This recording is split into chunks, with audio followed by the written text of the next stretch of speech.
To my channel exam study. आज के news episode में आज के अंक में क्या है खास, ये जानने के लिए हम लोग आए हैं और आप लोग भी इसके साथ जुड़ जाइए जल्दी से और देखिए।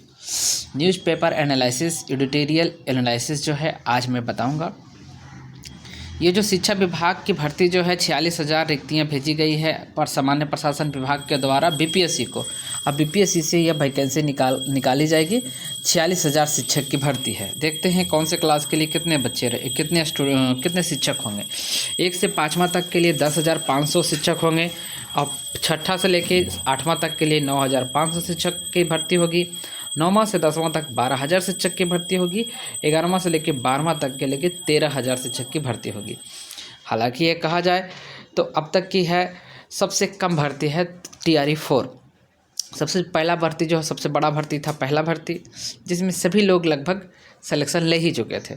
अब इसमें एक नया नियम लाया गया है कि 1 स्टूडेंट 1 रिजल्ट। मतलब कि पहले क्या था, किन्हीं को 5 क्लास में भी रिजल्ट हो गया, फिर 6 वाला में भी हो गया और फिर उनका 7 वाला 9 10 वाला में भी हो गया। तो वो ज्वाइन तो करेंगे 9 10 वाला, बाकी दोनों पद छोड़ देते थे। इसी का नतीजा था कि भर्ती बढ़ते जाती थी। और ये जो है अब इस पर लगाम लगाने के लिए कहा गया है कि एक स्टूडेंट एक रिजल्ट। जिनका यदि जो 9 10 वाला में हो गया है रिजल्ट, तो उनको 1 2 और 6 8 वाला तक में रिजल्ट नहीं दिखाया जाएगा। आप समझ पा गए होंगे। अच्छा, इतना तो बहाली आया है शिक्षा विभाग में, टीचरों की बहाली है और इसका कहा गया है सरकार के द्वारा कि इससे अब जो है ना शिक्षकों की और स्टूडेंट के अनुपात बराबर हो जाएगा। अब भविष्य में संभावना यह है कि शिक्षक की भर्ती इससे भी कम आए। अभी देखिए 46,000 है, एक्यूरेट 46,000 नहीं हो पाती है। 44,500 पदों पर शिक्षक की भर्ती होती है, ठीक है। अच्छा, उसके बाद फिर 1,500 जो है पद पिछड़ा, अति पिछड़ा, SC ST और समाज कल्याण विभाग में भी है खाली है, समझे। देखिए ऐसा समझा जा रहा है कि कल के न्यूज़ में क्या था कि 1.5 लाख भर्तियाँ जो है खाली है, सामान्य प्रशासन विभाग को मिलेगा। तो बीपीएससी में भी इसमें जो 72वीं जो आ रही है, इसमें भी लगभग सीटों की संख्या हर बार पूछा जाता था कि सीट की संख्या कितना होगा सर, क्या होगा सर। तो देखिए सीटों की संख्या लगभग इसमें 1,000 से प्लस होगी और अनुमान यह है कि 1,500 या 1,500 से कम जाए, लेकिन 1,000 से ज़्यादा जाएगा, ठीक है। ऐसा देखिए एक था जो ये लेवल 9 का जो पोस्ट था जिसके लिए आंदोलन चला था और सब लोग वापस करवा लिए, तो 101 पोस्ट जो था वो वापस हो गया है। तो इससे कुछ प्रभाव तो पड़ेगा, ऐसा बात नहीं है। लेवल 9 का जो SDM का पोस्ट था इसमें, उसको वापस हो गया है क्योंकि अब प्रमोशन से भरा जाएगा। स्वाभाविक है, मान लीजिए कि जो CO बन गया है उसको प्रमोशन के लिए आप क्या दिए हैं, आप लेवल 8 तक जाएगा बेचारा वो, तो लेवल 9 तक जाने के लिए उसको चाहिए जगह। तो इसलिए ठीक है, जो भी हुआ चलिए उसको पे चर्चा नहीं करेंगे।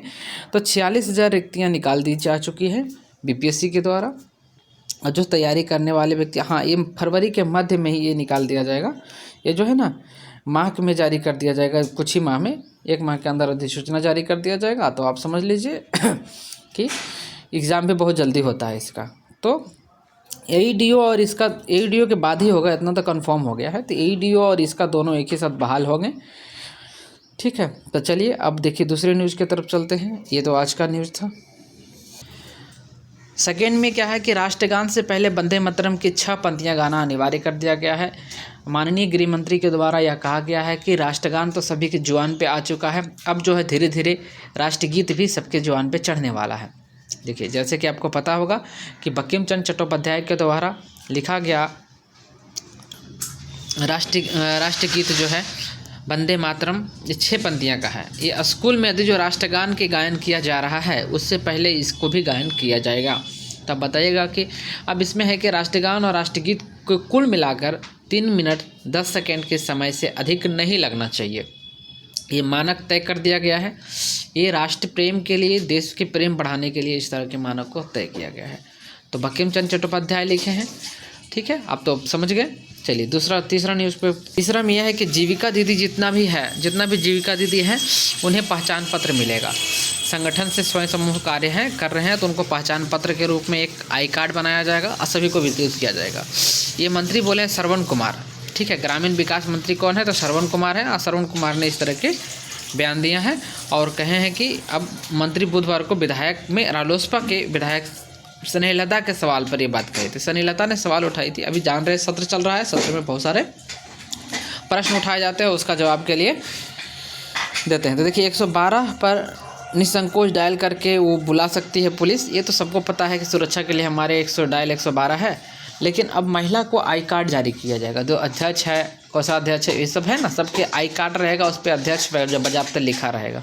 ठीक है, संगठन के कार्यक्रम को सुदृढ़ और बढ़िया से चलाने के लिए इस तरह की जो कार्य किया जा रहा है, बहुत ही सराहनीय कार्य है। चलिए ये तो देख लिए। अच्छा, आप बताइएगा सबसे पहला आई कार्ड जारी करने वाला स्वयं सहायता समूह के लोगों के लिए कौन सा राज्य है? ये प्रश्न रहा आपका जीके से संबंधित। देखिए नल जल योजना जो था 7 निश्चय 2 के तहत आया था। इसमें कहा था कि हर घर जल नल के जल पहुंचना था ये। ठीक है, ये नारा था मुख्यमंत्री जी का। लेकिन इसमें क्या है कि इसमें 70% में काम ही नहीं हुआ है। मतलब कि मात्र 11,000 समथिंग जो नल जल है, देखिए यहाँ लिखा हुआ है, अब देख लीजिएगा, लिखा है कि 70,000 नल जल योजना को हस्तांतरित PHD 2023 में किया था। ठीक है, और 23,000 योजना पूर्ण रूप से बंद अवस्था में है और मात्र 14,000 योजना ही संचालित चल रही है। समझ रहे हैं, मात्र 14,000 योजना चल रही है, बाकी जो है कुछ काम ही नहीं हुआ है। और 23,000 तो पूरा रूप से बंद ही हो गया। जैसे हमारे क्षेत्र में भी था, बंद हो गया, लेकिन अब चालू किया जा रहा है। तो इसके लिए अब एक योजना बना दिया गया कि नहीं, अब जो है ये फिटनेस। अब हुआ क्या, देखिए कहीं कहीं पाइप फट गया है, तो पाइप को 4 फीट की गहराई पे इसको डालना था। इसमें पूछा जा सकता है क्वेश्चन कि नल जल योजना से संबंध में बताएं। तो कथन एक रहेगा कि पाइप को 4 फीट की गहराई पर डालना था, पाइप को 2 फीट की गहराई पे डालना था, तो 4 फीट की गहराई पे डालना था। बट क्या किए हैं कि कहीं 1 फीट की गहराई पे, कहीं 6 इंच की गहराई पे नल जल योजना को पाइप डाल दिया गया है, जिसके कारण क्या हो गया कि फट गया है, कहीं जल आपूर्ति बाधित हो गई है। इसके लिए सरकार ने फिर से जो कहते हैं पुनरुत्थान किया है और कहा है कि सबको इसको दुरुस्त करना होगा और ससमय पूरा करना है। ठीक है, तो इसके लिए योजना बन गई है। चलिए आगे बढ़ते हैं। प्रखंड में मुख बधिर विद्यालय खोलेंगे, मतलब कि जो बोल नहीं सकते उनके लिए स्कूल खोला जाएगा और उनको पढ़ाया जाएगा इशारे की भाषा में।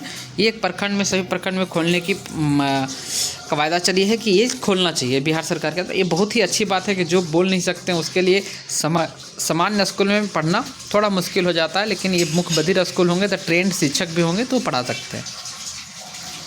देखिए सबसे बड़ी न्यूज़ है कि मध्य निषेध जो कक्षा पाल 14 और मध्य निषेध के 12 पद बढ़े हैं। देखिए सिपाही भर्ती पूर्व परीक्षा जो आया था 23/3/2025 में, जो कक्षा पाल एवं मध्य निषेध के लिए, इसमें जो 15 दिसंबर 2025 को मध्य निषेध सिपाही को 1685 और कक्षा पाल का 2417 पद, दस्ता चलंत सिपाही के 108 पद नियुक्ति को लेकर विज्ञापन प्रकाशित किया गया था। संबंधित विभाग ने मिली नई अधिसूचना के बाद पदों में वृद्धि किया गया है। तो पदों में कितना वृद्धि किया गया है, तो अब देखिए कक्षा पाल के 14 पद बढ़ गए हैं और सिपाही के 12 पद बढ़ गए। देखिए अब क्या है कि जो फॉर्म भर चुके हैं उनके लिए तो लाभ है, जो नहीं भरे हैं तो क्या उनके लिए फिर से मिलेगा क्या? तो देखिए संभावना यह है कि कोई क्वालिफिकेशन चेंज नहीं होता है, एज क्राइटेरिया चेंज नहीं होता है, तो फॉर्मों में इसमें जो है नहीं बढ़ाया जा सकता है, आवेदन की डेट नहीं जारी किया जा सकता है। लेकिन यदि जो कुछ चेंज होगा तो आवेदन की डेट जारी किया जा सकता है। बहरहाल इसमें कह नहीं सकते हैं क्योंकि BSSC जो है अपने मन से कभी भी जारी करता है, तो इसमें क्या करता है इसके बारे में हम लोग कुछ ज़्यादा टीका टिप्पणी नहीं कर सकते। चलिए नेक्स्ट विज्ञापन। राज्य सरकार के बहुत बड़ा आदेश है कि जो ईटा जो है, लाल ईटा जो पक्का वाला ईटा है, उसका प्रयोग सरकारी भवन और स्कूल और अस्पताल के निर्माण में नहीं किया जाएगा। तो कहेंगे कि किसका किया जाएगा, तो ईंट का निर्माण नहीं किया जाएगा। अब ईंट का निर्माण के जगह पे फ्लाई ऐश से बना हुआ जो ईंट आता है ना भूरा रंग का, उसका यूज किया जाएगा। तो संभावना यह है कि इस ईंट का कीमत थोड़ा कम रह सकता है उसके तुलना में। मतलब क्या था कि पहले उस ईंट की जगह इसी का यूज किया जाता था, तो सरकारी फंड आता था तो बहुत ज़्यादा भाव बढ़ा देते थे भट्ठा मालिक। लेकिन अब जो है इस ईंट की मांग जो है घरेलू निर्माण के लिए ही किया जाएगा, फ्लाई ऐश का ईंट का ही निर्माण किया जाएगा स्कूल और भवन के निर्माण के लिए। तो ये बात राज्य सरकार के द्वारा कहा गया है। राज्य सरकार को आदेश दिया गया है हाई कोर्ट के द्वारा कि सबसे बड़ी जानकारी गरीबों के लेकर है। जो गरीबी जो है प्रधानमंत्री आवास योजना के भरोसे जो अपना घर बनाने के लिए लगे हुए हैं कि प्रधानमंत्री आवास योजना मिलेगा तब हम उसका घर बनाएंगे। 9.15 लाख आवास निर्माण कार्य लंबित है, ये श्रवण कुमार बता रहे हैं। ठीक है। ये बता रहे हैं कि 1.15 लाख घर का काम जो है लंबित है, बन नहीं पाया है। तो इसके जवाब में विधानसभा में पूछा गया था, तो विधानसभा में इसका जवाब मिला है कि देखिए इसका कारण यह है ना कि केंद्र सरकार के द्वारा जो पैसा मिलता था वो पैसा मिल नहीं रहा है। और नहीं मिलने का कारण क्या है, तो कहा गया है कि आप जो है ना इसमें आप बनाइए, एक अकाउंट खोलना है, समझें, जिसमें स्टेट नोडल अकाउंट बनाना था। स्टेट नोडल अकाउंट बनेगा, उसी में पैसा डालेगी केंद्र सरकार। लेकिन स्टेट नोडल अकाउंट अभी तक बना ही नहीं है। अब कहा जा रहा है कि इसमें और समय लगेगा बनने में, ठीक है। राज्य सरकार कही कि और टाइम लगेगा।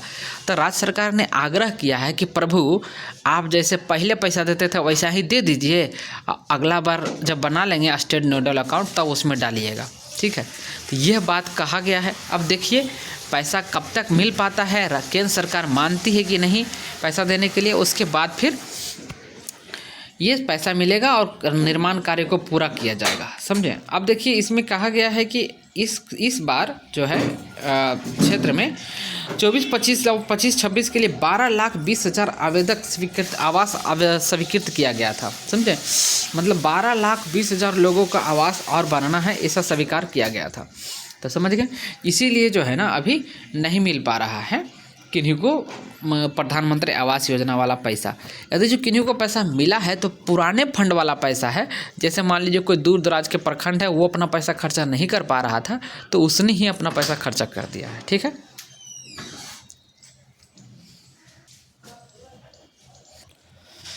लक्षद्वीप में चींटी से भी छोटा एक झींगा मछली का प्रजाति पाया गया है, ठीक है, जिसकी लंबाई जो 3 मिलीमीटर माना जा रहा है। इसका वैज्ञानिक नाम जो है ना बालासुब्रमण्यम के सम्मान में गैलेथिया बालासुब्रमण्यम रखा गया है, ठीक है। तो इसका जो है कोरल रीफ स्वस्थ रखती है। ये क्या है, इसका क्या है, कोरल रीफ को मतलब कि जो है परवाल भित्ति को स्वस्थ रखती है। यह छोटी मछलियों के लिए भोजन का काम भी करती है, मतलब छोटा छोटा मछली जो होता है उसके लिए भोजन के लिए भी ये बनती है, झींगा मछली है, ठीक है। अच्छा, आप बताइएगा कि लाल क्रांति जो संबंधित किससे है, ठीक है। आज का एपिसोड में इतना ही था, तब तक के लिए लेते हैं विदा। That's all, thank you for today, goodbye, धन्यवाद।